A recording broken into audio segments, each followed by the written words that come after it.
I see you ain't got to do but hate on me, huh? In a minute, I'ma you up, cuz, on some real not physically, but business-wise. Cause you broke as a right now, so I'ma you up in a minute, cuz. Leave me alone. Leave me the alone.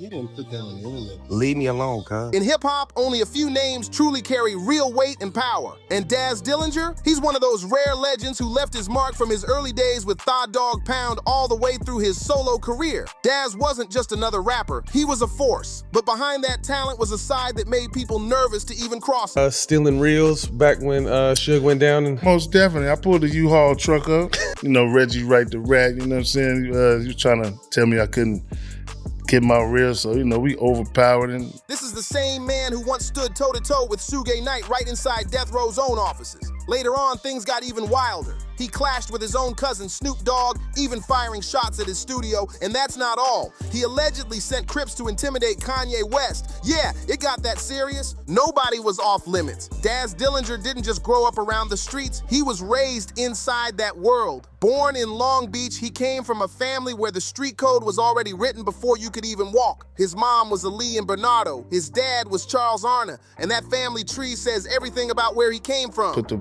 reels in the back, and I gave him all blank reels. Yo, national alert. All the Crips out there, y'all Kanye up. You see them get his up on GP. It's Crips. The dog pound. Talking about Daz Dillinger, Corrupt. Daz was stronger than Corrupt. I mean, you know, Corrupt was the hood, but Daz was the gangster of the dog pound, to me. Daz is the younger cousin of Snoop Dogg, Brandy, Ray J, and wrestling star Mercedes Moné, a family sitting right where West Coast gang life met Hollywood lights. For Daz, being part of that scene wasn't about trying to fit in or rebelling, it was inherited. He's even said in interviews that growing up in Long Beach during the 70s and 80s, getting caught up in gang life didn't feel like a choice. It felt like fate. When you're from the West Coast, that's just how life starts out. It's not a choice, it's a lifestyle. Your parents are in it, your cousins are in it, everyone you know is already deep in that scene. Better not ever see you in concert. Better not ever see you around the LBC. We better not ever see you around California. Stay in Calabasas. You hear me? Because we got a Crip alert for Kanye. Daz's parents were both part of that world, and most of his extended family, including Snoop, were closely connected to the Rollin' 20 Crips, one of the strongest and most organized sets in all of Long Beach. Because of that, Daz's intro to gang life basically began the day he was born. He's described his childhood as pure chaos. Guns around, fights breaking out, and danger always nearby. Stuff that would scare most kids for life felt completely normal to him. By the time he was in elementary school, he was already claiming his spot. He even said himself he was clicked up by first grade. Now, were you involved in the gang real young? Yeah, living up, growing up, banging, you know what I'm saying? And, you know, hey, when you're from the West Coast, that's how you grow up. Your parents and cousins and everybody already in it. So your parents were gang members as well? Cousins, you know what I'm saying? Okay. That kind of upbringing doesn't leave much room for innocence. It fades fast. Unlike people who later fall into the streets, Daz didn't fall into it. He was raised in it. Growing up alongside Snoop, their homes were places where gang life wasn't something to hide. It was just part of family life. But don't get it twisted, they were still kids doing goofy kid stuff between all the chaos. One story Daz told gives a wild glimpse into that mix of innocence and madness that shaped him forever. So at what point did you start, you know, getting involved in that actual thing? You start going as soon as you go to school. First grade? Yeah, you know, you meeting a lot of other kids, so you know what I'm saying? So, you know, it's a lot going on. And just being in that family, you know what I'm saying? Because my family popping in Long Beach, so, you know. Okay. Just being affiliated. When Daz and Snoop hung out at each other's houses, they were just kids, throwing mud on the walls, goofing around, and making a mess like any normal pair of cousins. But when it came to school, for Daz, it wasn't really about learning at all. It was just another place where gang life followed him. He didn't show up for books or grades. He showed up representing, recruiting, and handling business for his crew. That lifestyle made it nearly impossible for him to stay in school for long. Daz was expelled again and again, constantly getting bounced between schools across Long Beach and Compton, and every time he started somewhere new, the same cycle kicked in: trouble, tension, and street loyalty over everything. Oh, you got expelled from school? Yeah, plenty of times. Multiple times? Multiple times. Multiple schools then?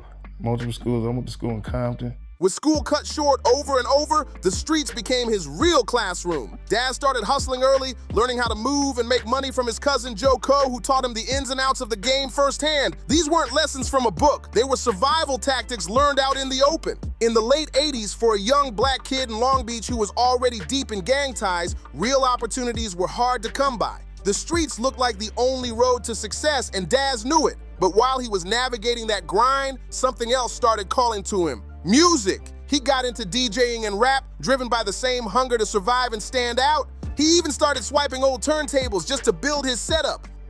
Oh, so you'd already signed with Death Row at the time? Yeah, we already signed with Death Row because the Chronic was coming out. Okay. All y'all signed to Death Row? Yeah, all of us signed to Death Row. Okay. Daz would haul that gear to local parks, spin records, drop rhymes, and still stay tied to the gang world all at once. Blood red, carpet, and then it was a big white Death Row logo. So he told the man, he said, "Why would you step on white carpet?" And then he said something else. By then, he was already locked in with the Rollin' 20 Crips, a crew that carried serious weight in Long Beach and beyond. And before long, as Thigh Dog Pound began to rise, Daz's name was already echoing through the streets. Daz became known as the crew's enforcer, the one who stepped up when things got messy. If there was a problem, Daz handled it. Disputes, rival drama, anything that threatened the group's rep, he made sure their name stayed solid. When he got his start in the music game, he didn't walk away from the streets. He brought that same energy right into the studio. And I think the man kind of like got smart or something. He said, "Bam!" And then he said, "Everybody out!" And all you heard was a lot of moving around, boom, boom, boom, like bodies up against the wall. So that's how that was. When Daz started working with Dr. Dre on The Chronic, he was only about 15 or 16 years old, but he was already living that double life. Music didn't replace the streets for him. It just ran side by side with it. One foot in the booth, the other still planted deep in Long Beach. By the time The Chronic dropped in 1992, Daz was barely 17 and already tied to one of the biggest albums in hip-hop history. Overnight, he became a real player in the music industry. But fame didn't change his mindset one bit. The streets still came first, and success just made his name ring louder. Yo, national alert. All the Crips out there, y'all Kanye up. You see that his ass up on GP. It's Crip you know what I'm saying? So better not ever see you in concert. Better not ever see you around the LBC. You better not ever see you around California. Death Row Records became the perfect home for Daz because it was where music and street culture fully collided. The label wasn't just a business, it was a battlefield where gang life and rap fame mixed together. Suge Knight ran Death Row, and he was a known Peru Blood affiliate, which instantly caused tension with Crip-connected artists like Daz and Snoop. Still, Daz navigated that madness like he was built for it. Only part that he's telling the truth on that is he did chase Roy, who is Suge's sister, who's an Ethiopian guy, good dude. Daz, you better you better get on. When Dr. Dre walked away from the label, Daz climbed up fast, becoming vice president of Death Row and one of its main producers. His rise wasn't just about talent, even though his beats were undeniable. It was also about respect. At Death Row, your skill had to match your street credibility, and Daz had both locked in tight. Before I have some of the homies come up there and whoop your ass. Of course, Daz left like a little bitch. Where he comes up with this, he got $2.5 million and pushed up on Suge, who knows? At Death Row, respect wasn't something you earned with fancy titles or contracts. It was something you enforced, and Daz fit that energy perfectly. Violence inside Death Row wasn't some rare event. It was part of the daily routine. The label's offices, especially at Can-Am Studios, became legendary for how wild things got. Confrontations went way beyond business. Everybody knew that when tempers flared, it could get real fast. Any truth to you stealing reels back when Suge went down? And Most definitely. I pulled the U-Haul truck up. Suge Knight ran things with an iron fist. He was known for using fear and force to keep control over artists, staff, and even visitors. Everyone understood that even the smallest sign of disrespect could bring serious consequences. One story that summed up the whole Death Row vibe was when Suge reportedly went off on someone for stepping on the white Death Row logo that was built right into a blood red carpet. You know, Reggie Wright the Rat, you know what I'm saying? You was trying to tell me I couldn't get my reels, so, you know, we overpowered and put the reels in the back, and I gave him all blank reels. So I just put the Symphony on, hit you on the drum machine, which I sampled, so it's like, you the whole time. And then when they pulled them tapes up, they was hot. For Daz, none of that chaos was shocking. It felt familiar. It was the same energy he'd grown up around, just with platinum records in the background instead of street corners. And as the years passed, that attitude didn't fade, it just evolved. The same street mentality that shaped Daz in his youth kept showing up through feuds, clashes, and headline-making controversies. One of the biggest came decades later in 2018, when Daz suddenly found himself in the middle of a national uproar involving Kanye West. At the time, Kanye's open support of Donald Trump had the whole industry buzzing, and Daz took it personally. This wasn't some playful rap beef or a lyrical battle, it was straight street talk. Yeah, we got into it. You Talk to us about big cousin, that. little cousin in the room, talking. I'm talking. And I think I put him in a headlock or something like that. In late April 2018, Daz posted a video online calling out directly to the Los Angeles Crips, warning them about Kanye and even issuing what he called a Crip alert. It wasn't about music anymore. Daz had turned a political statement into a full-blown street situation. And once again, his name was at the center of the storm. And then he came in there and shot my drum machine. With these 380s we just bought. And then I went in there and shot the TV up he just bought. That moment hit way harder than the usual rap talk. It wasn't just about ego or clout. People saw it as a real-life green light being thrown on one of the biggest artists in the world. Daz even compared Kanye to a character from Django Unchained, accusing him of siding against his own community. The internet exploded, and once TMZ caught wind of it, things got out of control fast. News outlets report Daz Dillinger, born in Del Mar, Drew Arnaud, was charged Tuesday with 13 marijuana-related felonies.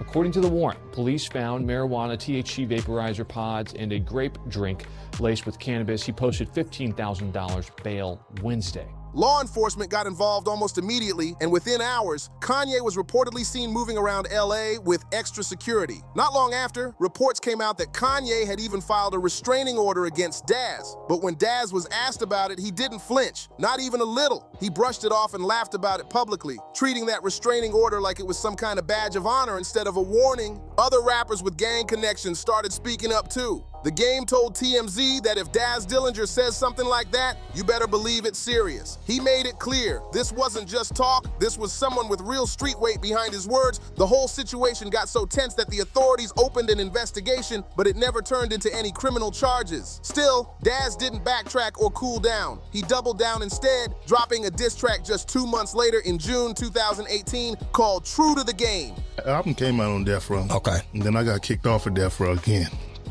From Snoop. Got into it. Me and Snoop, you know, it's my cousin. You know, we get into it all the time. He kicked me off. So, you know, I ain't going back this time.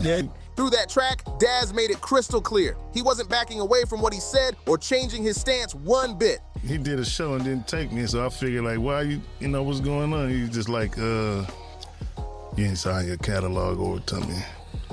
And I'm like, I'm keeping it, you know what I'm saying? It's worth a lot. In the end, law enforcement sources told TMZ they didn't think Daz's warning hit the legal level for prosecution, but by then, the damage was already done. That whole episode just reinforced what many people already believed about Daz. He wasn't afraid of anyone, not even the biggest names in the game, and that fearless streak, it showed up long before the Kanye drama, like during his wild run-in with Suge Knight. At a time when barely anyone dared to even talk back to Suge, Daz pulled off one of the boldest moves the music industry had ever seen. He drove a full U-Haul truck straight up to Death Row's studio and walked out with Suge's master recordings. When staff tried to stop him saying he couldn't take the reels, things heated up fast. But Daz wasn't backing down. Instead of returning the tapes, he pulled a slick move, handing over blank reels and even writing a check to make it look official. Meanwhile, the real master tapes were loaded into that U-Haul and gone before anyone could react. To top it all off, Daz claimed he added a loop to those blank reels that repeated "F-U" over and over again. A petty but legendary parting gift that Death Row didn't even realize until later. And just to make the sting worse, each reel itself cost around $250, meaning even the blanks had value. It was the perfect mix of payback and pure nerve, classic Daz Dillinger chaos at its finest. Reggie Wright Jr., Suge Knight's longtime head of security, has pushed back on parts of Daz's wild U-Haul story. He claimed that only a few reels were actually taken and even hinted that Daz's wife might have helped swap out the tapes.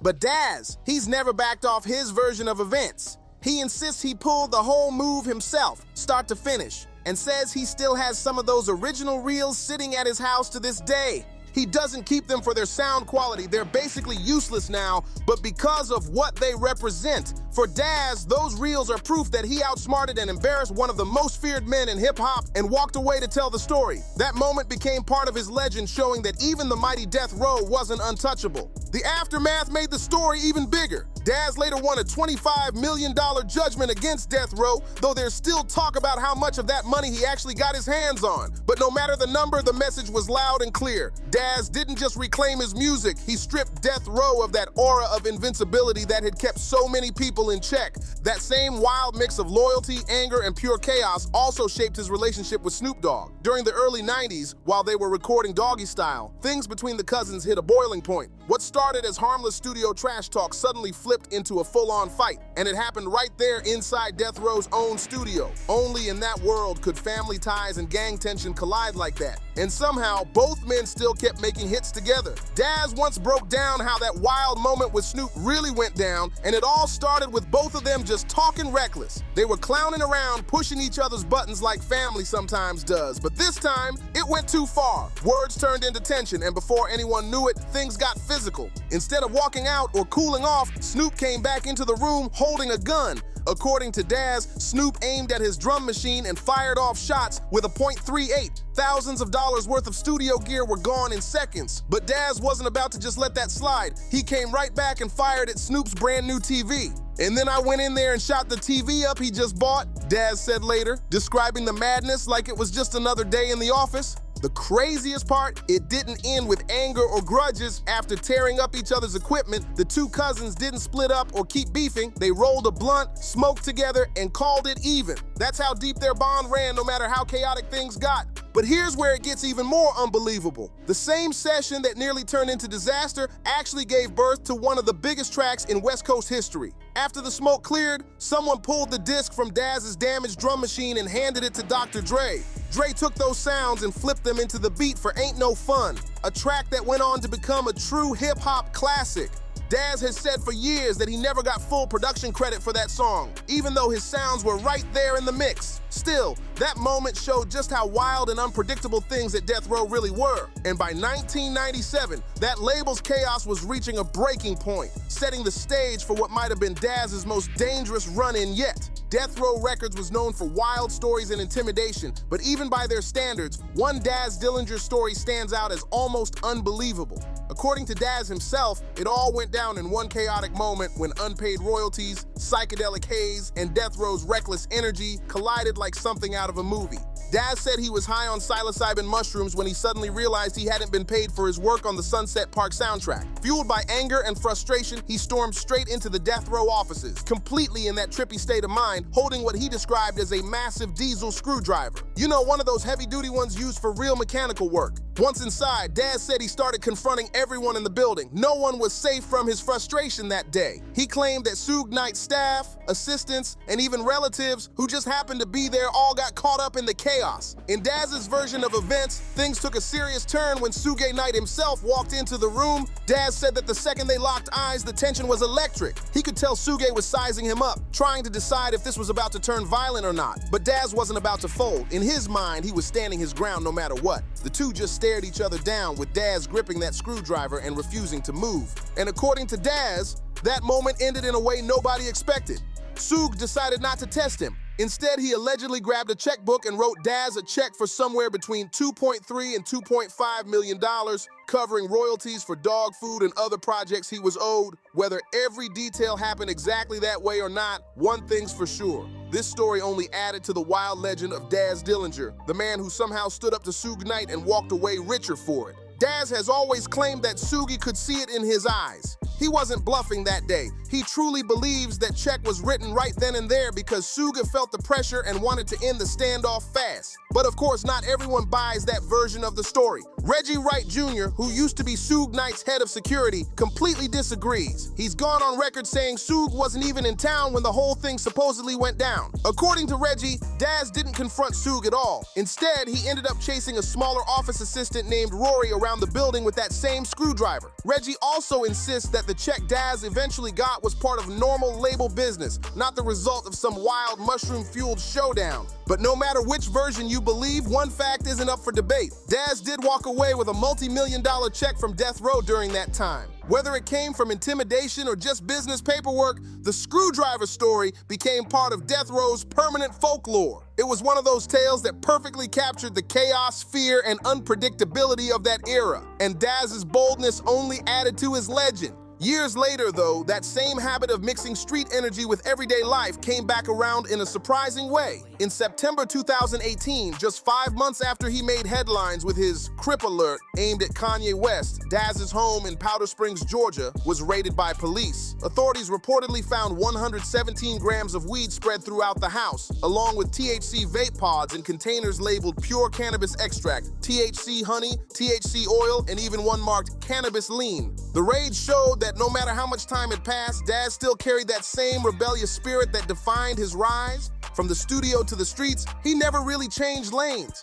Police said they even found a grape-flavored drink infused with cannabis, like something straight out of a wild music video. Officers also discovered weed hidden inside cigarillo wrappers, tucked away in closets and studio corners all over the house. The charges were no joke. Daz was hit with 12 counts of possession of a controlled substance and 1 count of possession of more than an ounce of marijuana. That's 13 felony charges total. His bond was set at $15,000, and he managed to pay it within just 15 hours. Even though he got out quickly, the headlines were brutal. By December 2018, prosecutors decided to drop most of the charges, but still came down hard, narrowing it to 2 felonies: possession of more than an ounce of marijuana and possession of liquid THC. For a moment, Daz was staring down a possible 25-year sentence. In the end, he took a plea deal that kept him out of prison. He pled guilty to a single count of possession over an ounce, got 3 years of probation, and paid a $1,000 fine. It could have gone way worse, but Daz somehow slid out again, keeping his freedom intact. What made the whole thing almost comical was the timing. Just hours before police showed up, Daz had tweeted, "Wake and bake LA, all at Atlanta, Georgia," basically announcing to the world that he was lighting up that morning, and then, almost right on cue, law enforcement kicked in his door. You couldn't make that up if you tried, but even after all that, the drama didn't stop. Years later, by December 2025, Daz found himself in another massive public feud, this time with his own cousin Snoop Dogg. The fight wasn't about street issues anymore. It was over ownership, publishing rights, and control of Death Row Records itself. After everything they'd been through, the family tension had come full circle, and now the battle was about legacy and power. Daz hit the airwaves on Sirius XM's The Punchline Academy and let it all out, accusing Snoop Dogg of freezing him out of Death Row Records after he refused to sign over his publishing catalog. According to Daz, Snoop tried to push him out completely, cutting him off from shows, excluding him from business meetings, and making it clear that the only way to stay in the circle was to hand over ownership. But Daz wasn't budging. He said flat out that his catalog was worth way too much to give up.